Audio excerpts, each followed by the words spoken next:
അതോ ജിംബെയറിലാണോ? അപ്പൊ എടുത്തു പറയണം. ഇത് ഞാൻ ഒന്നിനോട്ട് കൊള്ളുകയില്ല, ചുമ്മാ വായിട്ട് വളവളവള അടിച്ചോണ്ടിരിക്കുകയും ചെയ്യും. ജിംബെയർ എല്ലാം ഡ്രസ് എന്ന് പറയരുത്. എല്ലാം ഡ്രസ് എന്ന് പറയരുത്. ജിംബെയറിൽ നമുക്ക് എക്സ്പോസ്ഡ് തോന്നി. അല്ല സാറേ, ഞാനൊരു ചോദ്യം ചോദിച്ചോട്ടെ, ഇത് അനാവശ്യ ചോദ്യമല്ല. അപ്പൊ ഞാൻ ശരണ്യോട് ചോദിക്കുന്നത്, ആ ജിംബെയർ ഇട്ടത് ബിഗ് ബോസിൽ പിടിച്ചു നിൽക്കാൻ വേണ്ടി ആയിരുന്നു.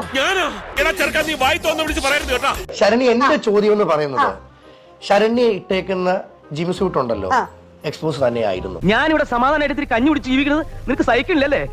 മര്യാദ പോയിണ്ടല്ലോ. പുറമെ ഒന്നും കാണത്തില്ലെങ്കിലും കാണുന്നുണ്ടായിരുന്നോ? ശരിക്കും അതിലും കാണുമായിരുന്നു. അതും കൂടി ചെയ്തുതരാം. ജിംബെയർ ശരണ്യക്കില്ലായിരുന്നെങ്കിൽ ശരണ്യ 65 ദിവസം പിടിച്ചു നിൽക്കുമായിരുന്നു. തീർച്ചയായും ചോദ്യങ്ങൾ ഉണ്ടാകുമ്പോ